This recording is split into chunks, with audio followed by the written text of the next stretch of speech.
지난 시간에 레위기 5장까지 이렇게 보셨습니다. 5가지 제사 보셨는데요. 순서가 한번 기억해 보실래요? 어떻게 되죠?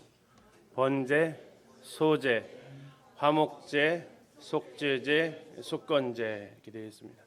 번제는 모두 다 드리는 제사라고 이렇게 말씀드려요. 완전한 헌신을 보여주고 있고, 다음에 소제는 곡식으로 곡식이 하얗게 될 때까지, 그 소제의 소자가 힐소라고 그랬습니다. 하얗다라는 소자.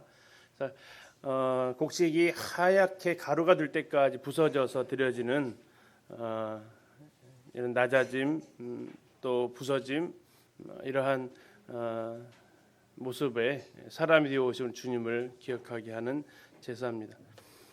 세 번째가 이제 화목제, 유일하게 제사 드린 사람이 그 제사 드린 물건에 대해서 먹을 수 있는 권리가 주어졌던 5가지 제사 중에서는 유일하게 제사 드린 사람의 몫이 있었던 제사가 화목제입니다. 이것은 이제 하나님과 우리와 주인과의 이 화목하게 하기 위한 제사, 제물이었고, 요한일서에서는 우리 주 예수 그리스도께서 화목제물이 되셨다라고 이렇게 말씀하고 있습니다. 이 화목제는 또 이 신분에 따라서, 또 가지고 있는 재산에 따라서 좀 다양하게 드릴 수 있었던 제사였고요. 네 번째는 이제 속죄제입니다. 속죄제. 속죄제와 속건제의 가장 큰 차이점이 있다면 배상을 할 수 있느냐 없느냐에 대한 부분이었고, 속죄제는 이스라엘 회중과 또 제사장들의, 또 장로들, 평민들 구분되어져서 속죄제가 드려졌지만, 속건제는 피해를 준 사람들이 드려져야만 했던 제사입니다.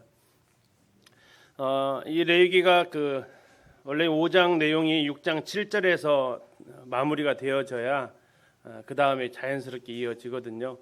6장 7절까지가 속건제에 해당되는 규례가 되고, 6장 7절까지가 5제사 중에서 특별히 제물을 가지고 온 사람들을 위한 매뉴얼이다라고 이렇게 말씀을 드렸습니다. 그리고 6장 8절부터 나와 있는 또다시 이 5제사가 반복이 되는 이유는, 이제는 제물을 가져온 사람이 아니라 제물을 가져왔을 때 제사장들이 이것을 어떻게 처리해 둘 것인지에 대해서 지침을 주기 위한 내용이 6장 8절부터 나와 있는 5개의 제사가 다시 한번 반복이 되고 있습니다. 지난번에 속건제에 대해서 이제 마무리하면서 속건제가 2가지 유형이 있다. 화목제는 3가지가 유형이 있습니다. 서원제가 있고, 그다음에 자원제가 있고, 감사제가 있고, 화목제에는 3 유형이 있다면, 속건제에는 크게 2가지 유형이 있어요. 하나님한테 성물에 죄를 지은 손해를 끼친 경우하고, 그다음에 사람에게 손해를 끼친 경우, 그러나 그것에 대한 해결 방법이 다른 것을 성경은 말하고 있습니다. 하나님의 성물에다가, 하나님의 것에다가 손해를 끼쳤을 경우에는 먼저 뭐부터 해야 된다고요? 하나님 앞에 제사부터 드려야 됩니다. 그리고 나서 5분의 1을 20%의 추가로 배상을 해줘야 되고요. 그러나 사람에게 만약에 내가 피해를 줬다면 뭐부터 해야 돼요? 그 사람하고 먼저 관계를 풀어야 된다라고 말씀드렸습니다. 그래서 마태복음 5장에 나와 있는 예물을 드리려다가 형제에게 원망 들을 만한 일이 있으면 먼저 두고 가서 화해하고 예물을 드리라고 이렇게 말씀하고 있는 부분이 속건제에 해당되는 부분인 것도 우리가 살펴볼 수 있었습니다. 아무튼 이웃에게는 먼저 배상을 해야 되고, 그리고 나서 하나님 앞에 제물을 드리는 것이 속건제의 중요한 특징이 되겠습니다. 그리고 6장 8절부터는 그 5가지 제사가 다시 나오는데, 이것은 아론의 자손 제사장들을 위한 방법이었습니다. 제사를 좀 드려주십시오 했을 때 이 제사장들이 어떻게 해야 되는지를 알아야만 제사가 드려질 수 있어서 중요한 부분이, 이제 대제사장과 제사장들이 어떻게 이 제물을 처리해야 되는지에 대한 부분이 되겠습니다. 번제에 있어서 제일 중요한 것 중에 하나는 이 태우고 남은 이 희생 제물의 처리에 관련된 부분입니다. 레위기 잠깐 6장으로 가셔서 살펴보고 가시겠습니다. 6장 10절을 가서 보시면 6장 9절부터 보실게요. 6장 9절에 말이 이렇게 시작을 합니다. 아론과 그의 자손에게 명령하여 이르라. 그러니까 지금부터의 내용은 제물을 가져온 사람이 아니라 대제사장과 제사장들을 위한 매뉴얼이다라고 지금 제시를 해주고 있습니다. 번제의 규례는 이러하다. 번제물은 아침까지 제단 위에 있는 석쇠 위에 두고 제단의 불이 그 위에서 꺼지지 않게 할 것이요, 제사장은 세마포 긴 옷을 입고 세마포 속바지로 하체를 가리고 제단 위에서 불태운 번제의 재를 가져다가 제단 곁에 두고 그 옷을 벗고 다른 옷을 입고 그 재를 어디다가 가져가라 했습니까? 진영 바깥 정결한 곳으로 가져가라라고 했습니다. 진영 바깥. 진영이라면 어디, 여기 진영은 어딜까요? 성막과 이스라엘 백성들이 진친, 천막을 치고 거류하던 그 밖으로 나가서 이렇게 되어진 모습을 볼 수 있습니다. 그래서 이 마지막 처리를 그곳에 가서 이렇게 하게 되어 있었는데, 이것은 주 예수님의 죽음을 암시적으로 보여주고 있는 장면입니다. 히브리서에서는 예수님께서 어디서 죽으셨다고 이렇게 나오죠? 영문 밖에서 이렇게 죽으셨다 이렇게 표현되어지고 있습니다. 진영 밖에서 이 제들을 벌여졌던 것처럼 우리 주님도 그렇게 영문 밖에서 희생이 되셨습니다. 두 번째, 소제에서 중요한 것은 아론과 그의 자손이 거룩한 곳에서 회막들에서 먹어라. 속죄제도 속죄제 제물을 거룩한 곳에서 먹으라. 이건 제사장 몫이 있기 때문에 하는데, 이 두 가지의 중요한 것은 이제 거룩한 곳에서 해당되는. 그래서 이 순서가 번제, 소제, 원래 순서가 뭐가 나와야 돼요? 화목제가 나와야 되잖아요. 근데 비슷한 글귀를 아마 좀 묶어놓은 부분도 있는 것 같습니다. 그래서 순서가 좀 바뀌어서 나왔습니다. 번제, 소제, 속죄제가 이렇게 나와 있어요. 그리고 이제 7장으로 가면 속건제하고 화목제가 나오고 있습니다. 속건제와 화목제 제일 마지막에 다뤄지고 있는데요. 화목제는 세 가지의 종류가 있다고 아까 말씀드렸습니다. 7장 12절로 가서 보시면 7장 12절에 드려지는 제사가 있는데요. 감사제물 이렇게 드려져 있습니다. 감사제물, 감사함으로 드리려면 이게 무슨 제예요? 감사제입니다. 감사제. 다음에 16절, 그러나 그의 예물의 제물이 이번에는 감사의 예물이 아니고 무슨 예물입니까? 서원이나 자원하는 거다. 그래서 서원하는 예물이면 이렇게 하고 또 자원하는 예물이면 이렇게 하라고 해서 총 화목제에는 세 가지의 제사가 있습니다. 하나님께서 하신 것에 대해서 감사하는 거, 이것은 과거에 하셨던 일이 되겠죠. 과거에 하셨던 베풀어 주신 은혜에 대해서 감사하는 차원이라면, 서원이라는 것은 내가 앞으로 이렇게 하나님 앞에 드리겠다라는 미래형에 해당되는 것이 서원제입니다.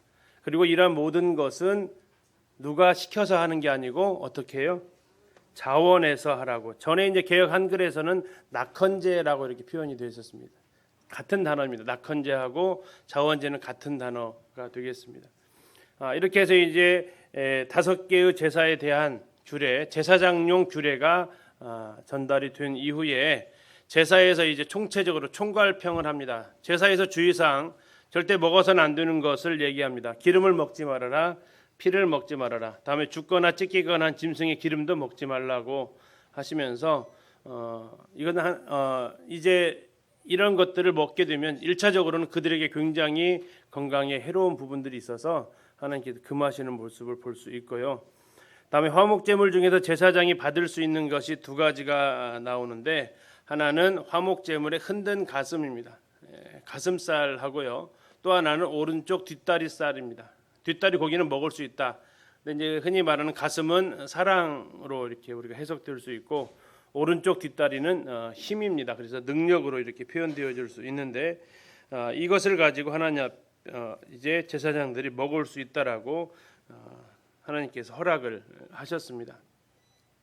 그리고 이제 마무리하면서 화제물 중에서 그 아론과 그 아들들이 먹을 수 있는 것들을 쭉 얘기를 하고 있고요. 마무리로 시내산에서 이 모든 규례를 하나님께서 말씀하셨다 하면서 7장까지 이 5 제사에 대해서 설명이 마무리가 되어지고 있습니다. 책 펴셨으니까 34절에 보시면 표시를 좀 해놓으시면 좋겠습니다. 내가 이스라엘 자손의 화목제물 중에서 두 가지 먹을 수 있는 거 나오죠. 뭡니까? 흔든 가슴과 그 든 뒷다리. 이것은 이제 제사장에 주어라. 하나님께서 우리에게 이제 주시는 것이 바로 하나님의 사랑과 능력을 이건 하나님 앞에 화목 제물로 가져온 사람들이 먹을 수 있었던 두 가지가 되겠습니다. 그리고 38절에서 신의 산이라는 단어 지난번에 개관할 때 살펴봤습니다. 그 다음 장 넘기시면 각 중요한 그 핵심만 모아서 표로 전에 그 정리를 했는데요. 굉장히 좀 작은 글씨라도 잘 눈에 안 보이실 것 같은데 이제 중요한 것만 좀 다시 확인하고 가도록 하겠습니다. 두 가지로 이렇게 표가 되어 있습니다. 두 종류로 되어 있는데 첫 번째가 번제에서 제일 중요한 것은 완전한 희생이다라는 겁니다. 완전한 희생. 그래서 하나님께 자신을 전체를 드신 헌신의 제사라고 하시는 것을 기억을 해 주시면 좋겠고요. 다음에 이 부분에 있어서 절차에서 중요한 거 번제는 예배자가 안수하고 예배자가 잡는다. 제사장이 잡아주지 않는다. 유일하게 제사장이 잡아주는 게 하나 있었습니다. 뭐였죠? 그렇죠. 새죠. 새는 너무나도 작은 부분이라서 이것은 제사장들이 잡아주었습니다. 그래서 이제 제사의 목적이 나와 있는 온전한 충성과 헌신이 번제다. 번제하면 떠오르셔야 될 거 온전한 충성과 헌신이다. 로마서 12장에서 너희를 산 제물로 드리라 했을 때 이게 번제입니다. 하나님 앞에 드려지는 것이 우리가 온전한 충성과 헌신 하나님 앞에 드려지는 것이 예배라는 것을 기억하시면 좋겠고요. 제물의 종류는 형편에 따라서 달라졌다라고 이렇게 기억을 해주시고 그래서 없어서 하나님한테 헌신 못한다. 없어서는 뭐가 없어서요?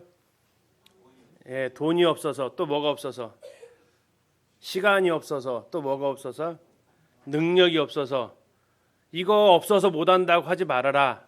마음만 있으면 하나님께서는 그 형편대로 다 받으신다라는 거예요.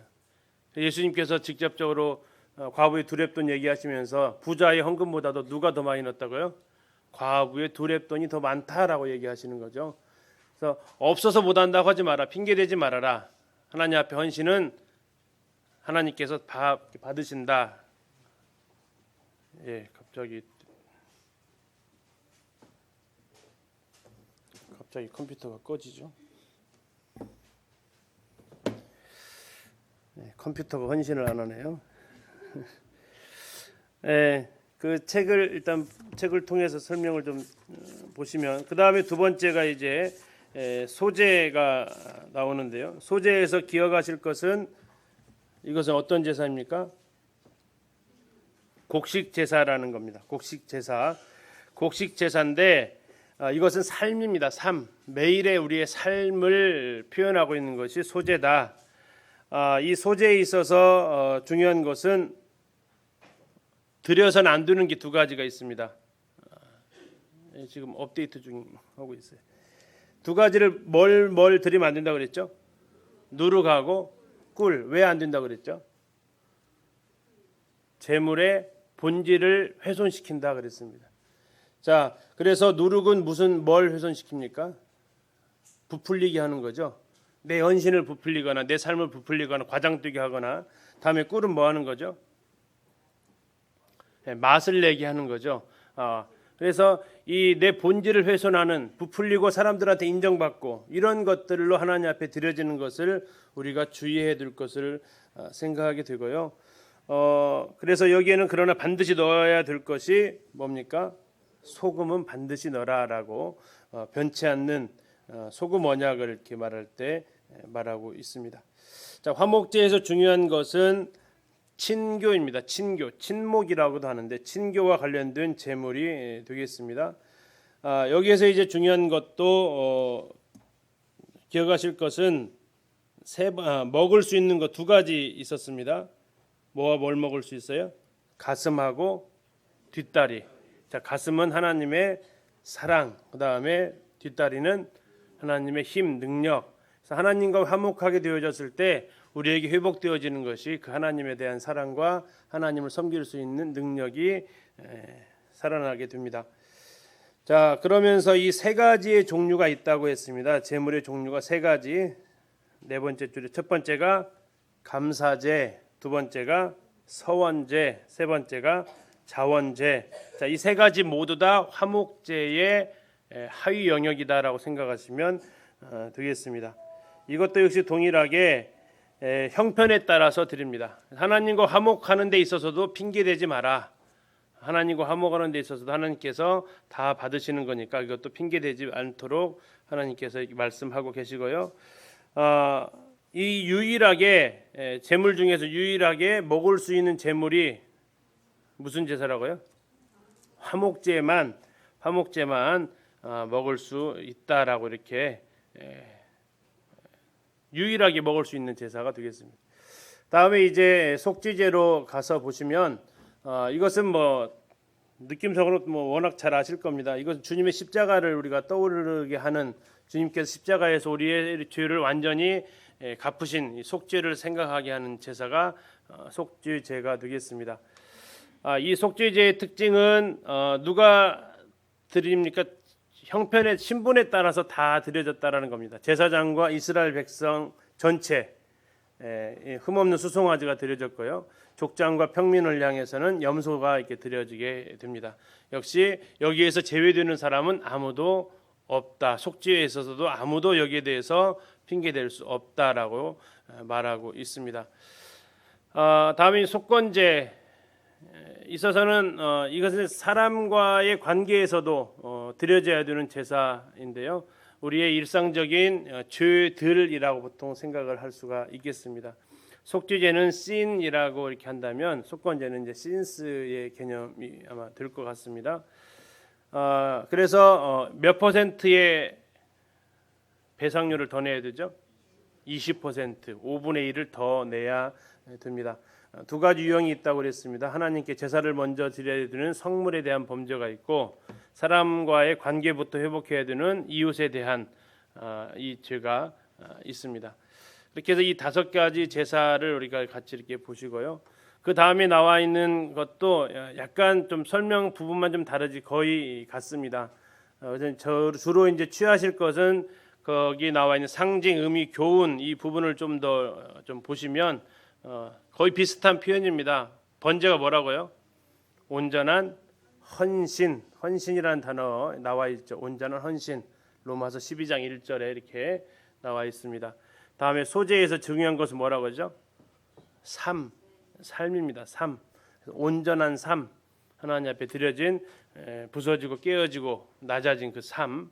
다음에 속죄제, 화목제에서 제일 중요한 것은 하나님과의 관계, 화목, 친교, 교제 이런 단어가 화목제에서는 제일 중요한 단어가 되겠습니다. 그 다음에 이제 뒤로 넘기시면 이제 속죄제, 속건제가 나오고 있죠. 자, 속죄제에서 제일 중요한 것은 예수님께서 십자가에서 속죄를 하셨다라는 십자가의 속죄를 생각하실 수 있고요. 속건제에 있어서는 우리들의 하나님 일상생활 속에서 일어난 일들까지도 하나님께서 다 책임지셨다라는 것을 우리가 관계 속에서 사람과의 관계, 특히 나머지 네 가지는 다 하나님과의 영역이라면 이 속건제만 유일하게 사람과의 관계에서도 발생할 수 있는 일들에 대해서 하나님 앞에 나아가야 되는, 그래서 뭐 용서라고 할 수 있겠죠. 우리가 용서해 주는 누구를, 이런 모습이 여기서 확인할 수 있겠습니다. 그래서 이 다섯 가지 제사의 키워드를 생각하시면서 이제 잠시 후에 이제 직접 그 71쪽에 나와 있는 내용들을 좀 보도록 할 건데요. 일단 여기까지만 보고 하겠습니다. 자, 제사를 드리는 네 가지 방법이 나와 있는데, 화제다. 이 화자가 불화자입니다. 불화자. 그래서 불로 드리는 제사다. 모든 제사가 다 화제죠. 그러니까 불로 드려지는 제사니까. 다음에 거제는 들것자를 씁니다. 그래서 올려드렸다. 이게 하나님 앞에 이렇게 두 손으로 이렇게 올려드리는 것이 거제다라고 합니다. 다음 요제는 웨이브, 흔든다. 이게 좌우로 흔들어서 또 위아래로 흔들기도 하는데 주로 이제 좌우로 많이 흔들어서 하나님 앞에 드려지는 요제. 다음에 전제는 부어드리는 제사, 이게 그 액체로 드려지는 제사가 되겠죠. 사도 바울이 너희들의 제사 위에 내가 전제로 부어질지라도, 그러면 이 전제는 메인이에요, 아니면 보조예요? 보조입니다. 보조. 메인 제물이 있고 거기서 그냥 부어지는 거, 더 향이 나게, 더 제사를 제사답게 만들어주는 제사인데, 메인 제사가 아니고, 사도 바울이 그래서 디모데후서에서 말하고 있는 것은 내가 메인이 아니고 너희들이 메인이고 나는 거기에 그냥 부어지는 제사로 드려도 나는 감사하다라는 거 고백을 하고 있습니다.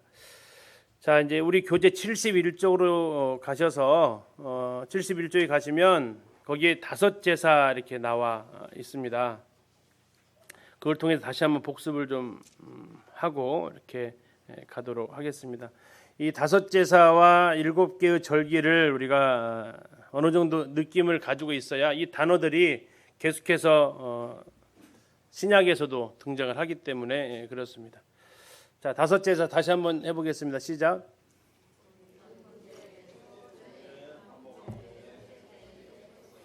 예, 감사합니다. 이 다섯 가지 제사인데요. 크게 두 부분으로 나눌 수 있습니다. 하나는 죄와 상관없이 드려지는 제사가 있고, 또 한 그룹은 죄 때문에 드리는 제사가 있어요. 죄와 상관없이 드려지는 제사가 세 가지가 있습니다. 뭐죠? 번제, 소제, 화목제입니다. 죄 때문에 드려지는 제사가 두 가지입니다. 속죄제, 속건제. 예, 자꾸 말씀을 하셔야 내 것이 됩니다. 자, 그 다음에 자원에서 드려지는, 내가 드리고 싶어서 원해서 드려지는 제사가 또 세 가지입니다. 이게 뭡니까? 역시 번제, 소제, 화목제입니다. 이것은 안 드리면 안 됩니다. 반드시 드려야 되기 때문에 드립니다. 뭐죠? 죄 문제 때문에 드립니다. 속죄제와 속건제. 그래서 이렇게 크게 다섯 가지를 두 가지로 나누어서 설명할 수도 있겠고요. 다음에 이제 하나님 입장에서 사람에게 나아가는 순서가 있고, 사람 입장에서 하나님께로 가는 순서가 이렇게 있는데, 우리 레위기 1장부터 5장까지 나와 있는 이 순서는 하나님께서 사람에게 오신 순서가 됩니다. 그래서 제일 처음에 나와 있는 것이 예수님께서 자신을 온전히 드리시기 위해서 오셨습니다. 그래서 번제고요. 오셨는데 어떠한 모습으로 오십니까? 온전한 사람으로 부서지고 낮아지고 정말 죽기까지 복종하시는 그 모습으로 그분이 부서져서 이렇게 오십니다. 하얗게 될 때까지 가루낸다고 해서 소제라고 그랬어요. 자, 무엇 때문에 그분이 그렇게 하나님이신 그분이 자신을 온전히 드리시고 자신이 그렇게까지 낮아지셨습니까? 무엇 때문에요? 뭐 하려고요? 화목해 하려고. 고린도후서 5장에 나와 있는 하나님과 우리 사이를 화목하게 하시기 위해서 오셨습니다. 이분이 우리와 화목하게 되심으로 무엇이 해결이 됐습니까? 우리의 죄가 해결이 되었습니다. 그래서 우리가 의인이 되었습니다. 신분상으로 우리가 의인이 되었습니다. 그러나 여전히 우리의 상태는 어떻다고요? 온전하지 못하죠. 그래서 하나님께서 그 부분도 어떻게 하십니까? 그 부분도 역시 사람들과의 사이에서부터 나오는 이런 연약함들을 온전히 그분께서도 역시 행해 주십니다. 그래서 의인은 구원 받을 때만 믿음으로 사는 게 아니라 평생 믿음으로 산다고 말씀을 하고 있는 겁니다. 이 흐름 얘기하실 수 있으시겠어요? 한번 30초 드릴 테니까 예수님께서 저렇게 오신 모습을 한번 해보실래요?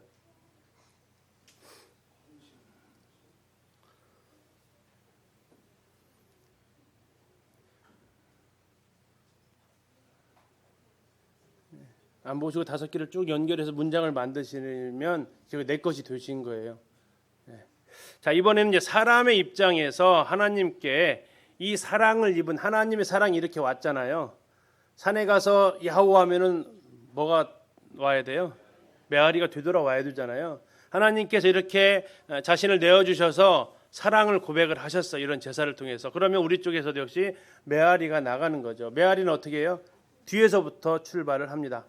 자, 우리는 성령님에 의해서 성령을 통해서만이 가능한 영역이 있습니다. 죄를 깨닫는 영역이에요. 하나님의 사랑을 우리에게 주시기 위해서 하나님께서 하시는 작업이 네가 죄인이라는 사실을 알게 하십니다. 무엇을 통해서 우리가 죄인이라는 사실을 알게 돼요? 내가 하는 행동들을 보니까 전부 다 뭐가 맺혀요? 죄가 맺혀요. 그래서 뭐를 통해서 뭐를 안다 그러죠? 그의 열매로 그들을 안다 하셨잖아요. 내 삶 속에서 맺히는 것들이 전부 죄라는 말이에요. 그걸 통해서 우리는 비로소 내가 뭐라는 사실을 알게 됩니까? 내가 죄인이라는 사실을 알게 됩니다. 그래서 우리가 범한 이 죄로 인해서 예수님이 필요하다는 사실을 알게 되는데, 이 문제, 이 죄의 문제, 이 씨를 해결하기 위해서 우리가 우리 힘으로 역시 안 되기 때문에 이제 이 뿌리를 해결해 줄 수 있는 분, 그분이 우리에게는 필요하게 되었고, 이 뿌리가 해결되었을 때 이제 뭐가 해결이 됩니까? 하나님과의 관계가 회복이 됩니다. 원래는 무슨 관계였죠? 원수 관계였습니다. 그러나 이제 뭐가 됩니까? 부자, 자녀 관계가 됩니다. 아버지 관계가 되죠. 화목하게 되었습니다. 자, 화목하게 된 구원받은 이 신분을 우리가 갖게 되었는데 그 다음에 이것으로 끝나는 게 아니죠. 구원받았다고 신앙생활이 끝나는 게 아니고 이제 구원받았기 때문에 고린도서 5장 15절에 있는 것처럼 다시는 누구를 위해 살지 않는다고요? 나 자신을 위해 살지 않는다라는 겁니다. 그래서 우리의 삶이 힘든 이유가 구원받을 때는 정말 이 내가 주인 된 삶이 죄라는 사실을 알게 되었고, 그런데도 역시 여전히 우리 육신은 여전히 나를 위해서 살고 싶거든요. 내가 중심이 되고 싶거든요. 그런데 이것을 내가 부인하고 십자가를 지고 나아가는 이 삶이 어렵게 되죠. 그런데 이것이 내 힘으로 되지 않는다라는 겁니다. 주님을 의지하면서 역시 내 자신을 하나님 앞에 드리게 되고, 주님과 가까이 가면 가까울수록 그분이 나를 위해서 이렇게 부서주셨구나. 그래서 지난 말씀드린 것처럼 내가 구원받기 위해서는 예수님이 죽어야 했고, 내 안에서 예수님이 사시기 위해서는 누가 죽어야 돼요? 내가 죽어야 됩니다. 그래서 우리가 결국 하나님 앞에 온전한 헌신을 드릴 수 있는 것은 온전한 헌신을 보이신 주님에 대한 대답이지 내가 뭘 잘해서 되어지는 게 아니다라는 것을 기억하게 합니다. 그래서 하나님께서 우리에게 오실 때는 번제부터 시작해서 온전하신 하나님께서 사람이 되어서 이 땅에서 낮아지셨고, 그러므로 우리가 하나님과 화목하게 되셔서 우리의 죄의 뿌리인 죄를 해결하시고 그 이후에 우리의 관계 속에 일어난 죄들까지도 해결하셨기 때문에 우리는 믿음으로 삽니다. 그래서 이제 우리는 내가 죄인이라는 사실을 알고 나서 하나님 앞에 이 죄 문제에 대해서 기도하게 되었을 때 그분이 나의 이 죄를 해결해 주신 것을 알게 되고, 이제 하나님과 등 돌린 사이가 아니라 하나님과의 다시 친교가 화목되어지고, 이제 나를 사랑하신 그분을 위해서 내 삶을 전부 다 드리고 싶은, 그러나 이것도 역시 내 힘으로 되어지지 않기에 다시 하나님을 의지하게 되는 이런 흐름으로 이 5가지 제사가 방향이 이렇게 다르게 움직인다라는 것을 정리할 수 있겠습니다. 오늘 저녁에 이 학교 같으면 시키거든요. 시켜야 제대로 내 것이 되니까 오늘 저녁에 주무시기 전에 한 번씩 꼭 해보시면 좋겠습니다. 그럼 번제에 대해서 간단하게 복습하겠습니다. 목적은 헌신이다. 번제는 헌신이다 생각하시면 되고, 이것은 핑계대지 못한다. 다 해야 된다. 부자부터 가난한 사람에 이르기까지 다 해야 된다. 라는 거. 다음에 이것은 제사장도 못 먹는다. 다 하나님 거다. 제사장은 가죽만 제사장 몫이 있습니다. 전부 다 하나님 거다. 먹는 거 하나도 없다라는 겁니다. 그리고 이제 드리는 자도 역시 다 하나님께 드리려고 했기 때문에 내 목 챙길 수 없다. 영적인 의미, 다시 말하면 온전한 헌신이다. 그리스도의 헌신이고 나의 헌신이고, 번제는 헌신이다. 먼저는 하나님 예수님께서 나를 위해서 온전한 헌신을 드렸다면 이제는 내가 예수 그리스도를 위해서 온전한 헌신을 하게 된다. 번제할 때 있어 중요한 것은 동일시라고 했습니다. 안수한다라는 거. 레위기 1장 4절에 나오죠. 여기서 그가 누굽니까? 제사장입니까? 제물을 가져온 사람입니까? 제물 가져온 사람이다. 확실하게 기억해 주시고요. 그래서 내 죄가 아니면 또 나의 내가 곧 짐승이고 짐승이 곧 내가 되는 동일시에 대한 안수에 해당이 되겠습니다. 그래서 머리에다가 이렇게 안수를 하고 잡게 됩니다. 그러면 곧 내가 죽는 것이 되죠. 다음에 이제 각을 떠서 이렇게 번제단에 버려놓고 하나님 앞에 향기로 제사를 드리게 됩니다. 그래서 번제를 히브리어로 뭐라고 그런다겠죠? 번제를 히브리어로 올라 그랬죠. 올라. 올라.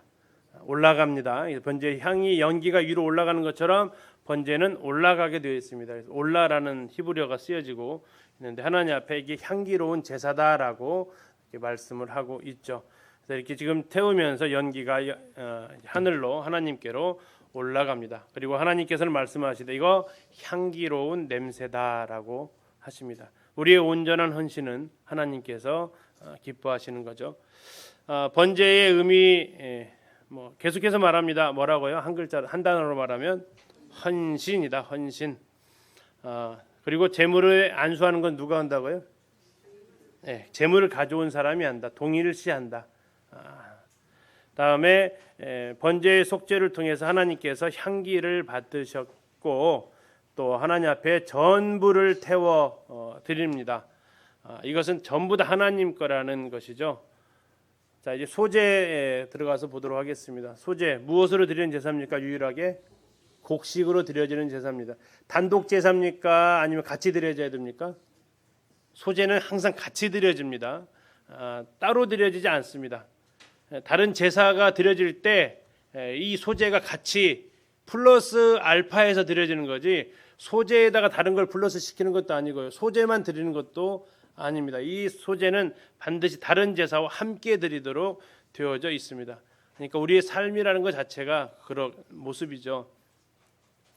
완전한 낮아짐, 그래서 복종이라는 단어를 생각할 수 있고요. 이건 삶이라고 말씀을 드렸습니다. 그래서 이 제물은 고운 가루라고 했습니다. 어떻게 될 때까지 고운 가루라고요? 하얗게 될 때까지. 하얗게 될 때까지 표백제를 넣어서 한 게 아니라 정말 부서지고 부서진 그 가루까지 되어야만 하나님께 드릴 수 있습니다. 누룩과 꿀은 본질을 훼손하기 때문에 넣어서는 안 된다고 하셨고 소금은 꼭 넣으라고 말씀을 하셨습니다. 하나님께 불태워 올린 것 전부 다 하나님 거고요. 제사장 몫은 남은 것은 제사장들이 먹을 수 있었습니다. 드리는 자의 몫은 여전히 없습니다. 영적인 의미는 이것은 인성이라고 말씀드렸습니다. 사람으로 오셔서 아주 낮아지신 그럼에도 불구하고 하얗게 될 때까지 되셨기 때문에 죄가 없으신 우리 주님을 보게 되고 이때에 이 보통 밀가루 반죽하실 때 물로 하세요? 기름으로 하세요? 우리 물로 하잖아요. 이때의 반죽은 뭘로 합니까? 기름으로 합니다. 성경에서 기름은 주로 어떤 의미로 사용되죠? 성령의 의미로 사용되어지죠. 그래서 성령의 이끌림 받으셔서 주님이 사역했던 모습을 떠올리게 되죠. 자, 소제의 의미를 이렇게 정리를 하면 완전한 사람으로 오신 분이다라는 겁니다. 완전한 인성을 가지고 오신 분, 하나님이셨던 그분이 그래서 이 고운 가루가 됐다라는 것은 부서지고 낮아진 정말 겸손해지신 우리 주님을 떠오르게 하고요. 기름을 섞었다라는 얘기는 성령께서 주님께서 이 사역하시는 잉태되는 그 순간부터 함께 하셨다라는 것을 떠오르게 하고 여기에 유향을 넣었다라는 얘기는 향기입니다. 유향과 유황은 다릅니다. 유향은 하나님께 드린 향기입니다. 그리고 이것은 변치 않는 언약을 가지고 있습니다. 다음에 누룩과 꿀을 배제했는데 이것은 본질을 훼손하는 것들입니다. 부풀리고 사람들한테 인기 끌고 하는 것은 하나님 앞에 드려질 수 없다. 이것은 가루가 부서진 것하고 너무나 맞지 않는 모습이기도 하죠. 끝으로 불에 구워서 합니다. 불에 굽는다는 것은 보통 고난을 상징하는데 이렇게 가루가 되기 위해서 부서지고 또 불에 구워지는 고난을 떠오르게 합니다.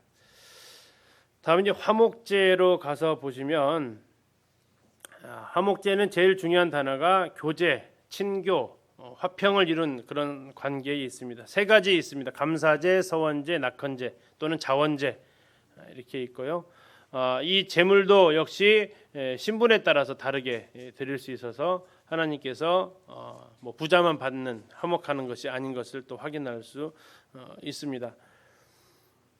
전부 이 몫은 하나님의 몫이 있고 드리진 사람의 몫이 있습니다. 화목하다라는 얘기는 식사를 같이 할 수 있는 게 화목한 거죠. 그래서 제사 장도의 목도 있고 이건 두 가지 있습니다. 다음에 제물을 드린 사람의 목도 있습니다. 이게 하나님 목도 있고 제사장 목도 있고 제물을 드린 사람의 목도 있습니다. 그렇게 해서 이게 친교가 이루어진 것을 우리가 생각할 수 있고 하나님과 화평을 누리자라고 로마서 5장에 나와 있는데 하나님과 원수 관계에서 이제는 하나님과 아버지 관계로 부자 관계로 든 것을 통해서 우리가 하나님과 화평을 누리게 되는 신분을 갖게 됩니다. 이 화목제도 역시 이제 짐승으로 드려지는 제사이기 때문에 화제로 드려져야 됐고요. 향기로운 냄새라고 말씀하십니다. 자, 화목제 하기 전에 이제 비교를 잠시 좀 해보겠습니다. 번제 헌신이라고 그랬죠. 다음에 화목제 친교라고 그랬습니다. 다음에 비교를 해보면 화목제는 전부를 하나님 앞에 불살라 드렸다면 저희 번제는 화목제는 일부만 번살라 드렸고 제사장 몫이 먹을 게 없습니다. 가죽은 제사장인데 먹을 것은 없었는데 제사장에게 먹을 것이 분배가 됩니다. 예배드린 사람도 받을 게 없었는데 여기도 예배자도 함께 먹게 됩니다. 훨씬 더 이 모습을 보면 따뜻함이 묻어나오는 모습을 느낄 수 있죠. 소제하고 화목제를 비교해 보면 소제는 피 흘림이 없습니다. 그렇죠? 곡식 제사니까요. 화목제는요 피 흘림이 있습니다. 동물의 제사이기 때문에 그렇습니다. 속죄제와 속건제하고 화목제를 비교해 보면 속죄제와 속건제는 이 죄를 담당하신 주님을 생각하게 되고 화목제는 그것을 하기 위해서 예수님께서 피 흘려 죽으셨기 때문에 하나님과 이제 교제를 나눌 수 있는 근거를 제공해 주는 것이 화목제가 되겠습니다. 다른 제사랑 이게 비교해서 볼 수 있겠고요. 다음에 이제 우리 안에 있는 죄하고 우리 위에 있는 죄 이제 읽다 보면 화목제 할 때 그런 표현이 나와 있어요. 우리 안에는 죄가 있으나 하나님 앞에서 우리 위에는 죄가 없다. 무슨 말인지 이해 가세요? 하나님이 내 자신을 볼 때는 죄가 있지만 하나님이 예수 그리스도를 통해서 볼 때는 죄가 없다라는 거예요. 그래서 내 안에는 죄가 여전히 죄성이 존재하고 있다고요. 이해 가시죠? 그러나 내 위에는 하나님께서 내 위에는 뭐가 발라져 있어요? 예수의 피가 발라져 있기 때문에 하나님이 보실 때는 어떻다고요? 죄가 없다고요. 이 구분을 지금 이제 하는 겁니다. 예배자의 성품에 죄가 있기 때문에 누룩이 허용이 됐어요. 이 화목제의 제물에 무교병이 쓰였다고요? 유교병이 쓰였다고요? 유교병이 쓰였다고요. 누룩은 죄를 가리키거든요.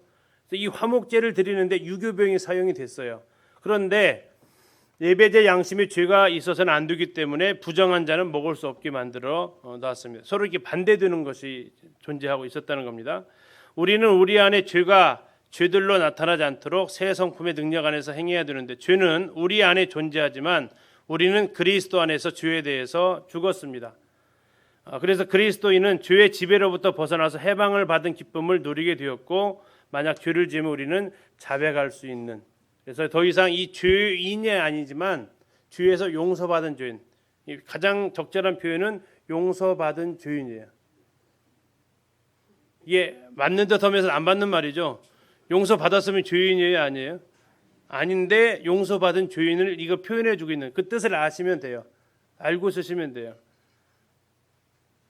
이게 교리적으로 봤을 때 당신 죄 있어 없어 했을 때 죄 없어라고 하면 교리적으로는 약간 문제가 생기는 거예요.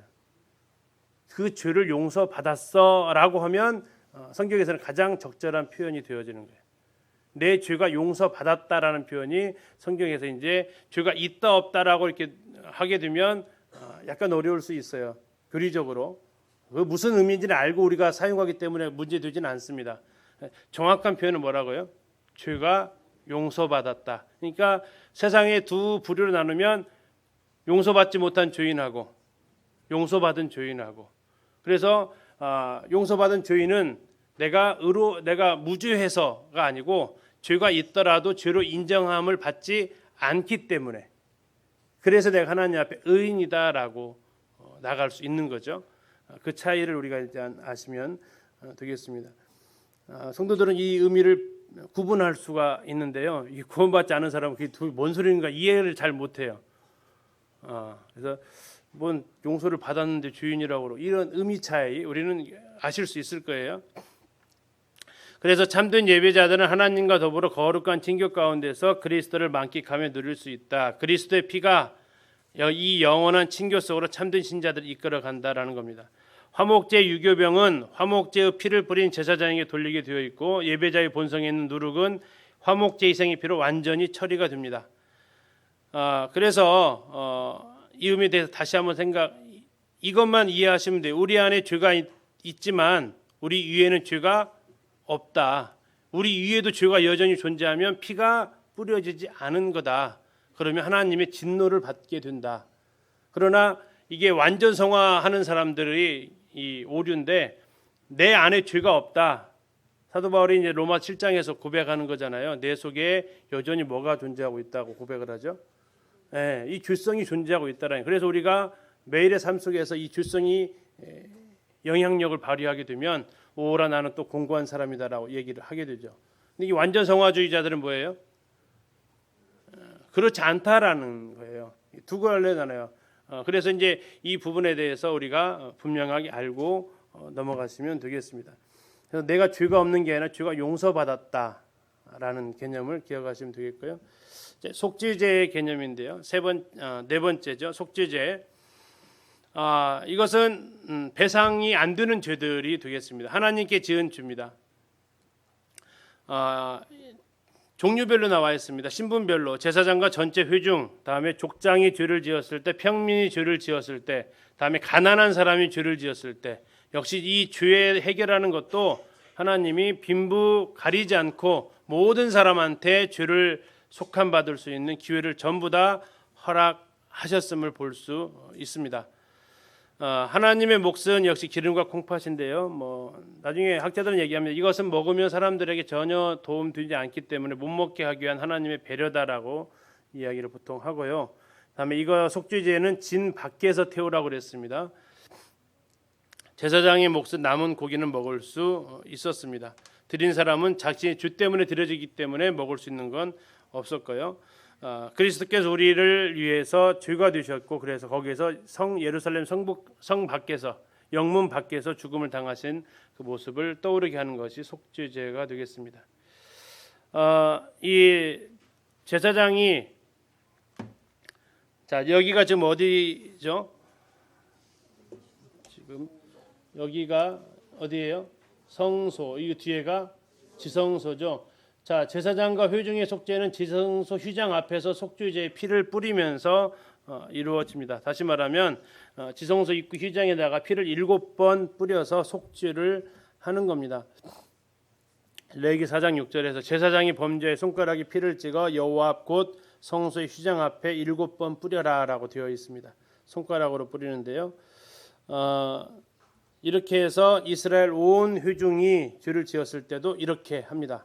두 그룹이에요. 제사장의 죄하고 회중이 범한 죄하고 무게가 같게 여긴다라고 생각을 하시면 되겠습니다.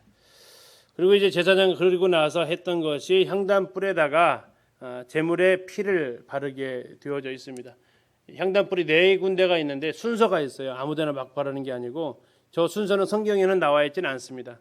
그러나 이제 이 의식서에 해당되는 미시나 같은 데에 순서를 어떻게 하라고 나와 있어요. 대속죄일 같은 때. 이스라엘 온 회중이 여기서 이제 금령 중 하나라도 범하면 회막 안 여호와 앞에 있는 단불에다가 여기서 이제 주로 나와 회막이라고 했을 때는 이제 성소를 생각하시면 됩니다. 성소, 지성소 아닌 성소. 그래서 여기다 뿔에 바르도록 했고요. 다음에 이제 또 다른 두 그룹이 나오는데 족장과 평민들입니다. 족장과 평민이 죄를 지었을 때는 어디다가 피를 발라요? 번제단에 뿔에 바릅니다. 제사장과 이스라엘 온 회중이 죄를 지으면 어디다 바르라고 했어요? 분향단에다가 바르고 성소 안에 있는 분향단에다 바르고 족장과 평민들의 죄를 지으면 어디다가요? 번제단에 바릅니다. 그러니까 이 속죄제 드리는 모습만 봐도 누가 지금 죄를 졌는지를 알 수 있게 되죠. 또 평민의 하나가 해도 역시 번제단 뿔에 바르라라고 이렇게 말씀하고 있고요.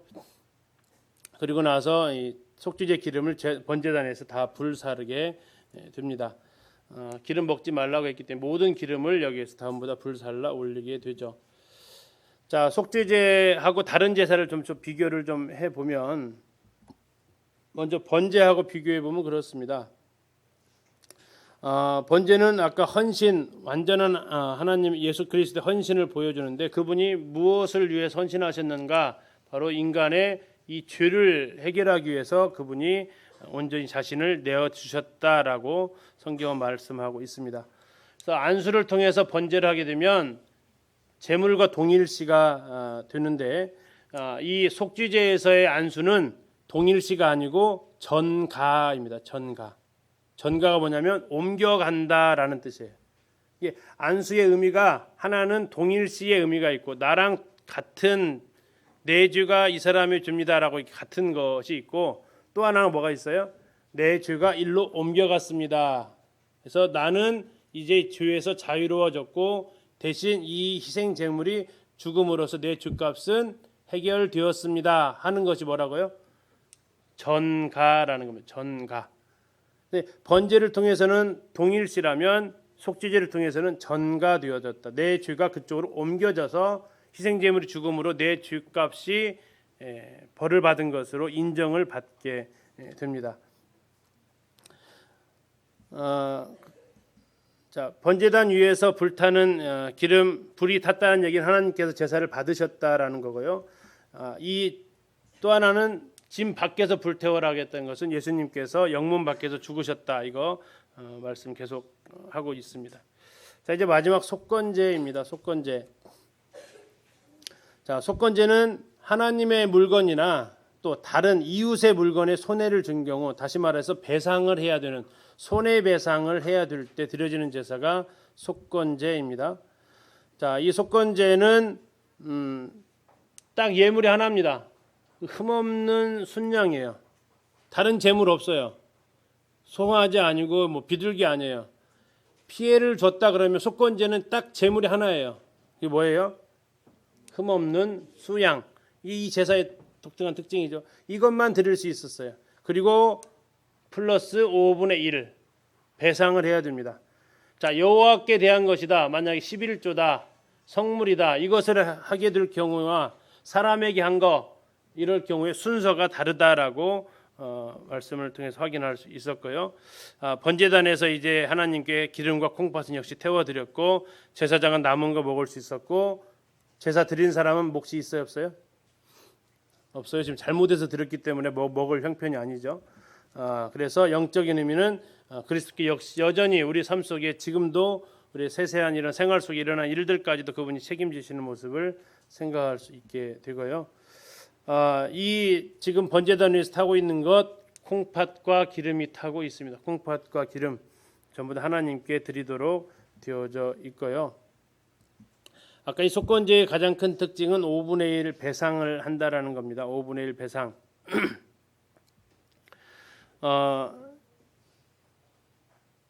그래서 내가 상실했던 것을 단순히 돌려받는 게 아니라 그 이상으로 풍성히 받는데, 주님께서 우리를 구원하시는 것도 요한복음 10장에서 내가 온 것은 양으로 생명을 얻게 하고 그 다음에 더 풍성히 얻게 하려는 것이다 라는 말씀을 또 하고 있습니다. 순서 기억하셔야 되죠. 범과 행위로 하나님께 잘못했으면 제사 플러스 배상, 사람에게 잘못했으면 배상 플러스 제사. 이것만 우리가 잘 해도요, 속건제의 이 순서만 잘 기억해도 성도 사이의 갈등이 많이 줄어들 거예요. 그러지 않나요? 그래서 이 내가 그냥 하나님과의 관계, 이것 때문에 기독교가 욕먹는 영화가 몇 개 나왔잖아요. 대표적으로 밀양이라는 영화가 그 나오면서 기독교가 욕 얻어먹는 이러한 모습들, 또 일반에서도 나오는 이제 그 사람이 구원 충분히 있을 텐데, 그 아주 흉악범이 교도소에서 나 구원받았다고 하면서 나는 죄에서 자유롭다라고 이렇게 말을 하는, 근데 그건 지금 뭘 잘 모르는 거죠. 교도소에서 자유로울 수가 없고, 출소해가지고 피해 준 사람한테 뭐 해야 된다고요? 반드시 용서를 받아야 돼요. 그 안 받아도 지옥 가는 건 아니지만, 그러고 나서 했을 때 하나님께 이 순서를 기억하라는 거예요. 그러니까 사람에게 죄를 지었을 경우에 나한테 해결하고 다 끝났다 이렇게 하지 말아라라고 하나님 얘기하십니다. 먼저 사람한테 가서 해결하고 하도록 얘기하는데 어쨌든 내가 한 죄에 대해서 사람에게 나는 아무 잘못 없다 이렇게 말하는 것은 잘못된 적용이 되겠습니다. 자, 5개의 제사 머릿속에 좀 떠오르시나요? 자, 이거 무슨 의미인지를 쭉 연결해서 내 것으로 만들어야 이게 레위기가 내 거지. 그렇지 않으면 그냥 성경 따로 삶 따로가 돼요. 먼저 우리가 알아야 될 것은 예수 그리스도 온전한 헌신, 번제, 그리고 완전히 낮아지심. 그러므로 하나님과의 관계가 회복되어짐. 그래서 내 근본 죄의 문제 해결되었고 사람과의 관계에서 일어난 것까지도 주님이 책임져 주시는 거. 자, 그 사실을 우리가 알아서 이제 역순으로 간다라는 거예요. 역순 한번 가보실래요? 속건제부터. 속건제 이제 제가 할 테니까 이제 뭐 중얼중얼 하시면 돼요. 속건제. 예. 자, 속건제. 하여튼 하세요. 괜찮아요. 다음에 속죄제. 다음에 화목제.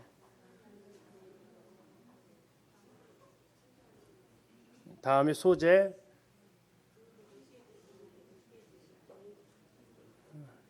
마지막 번제. 번제까지 되면 예배가 되는 거예요. 번제까지 되었을 때 우리가 하나님 앞에 산 제사로 예배 드릴 수 있게 됩니다. 잠시 10분간 쉬었다가 다시 레위기로 가셔서 살펴보도록 하겠습니다.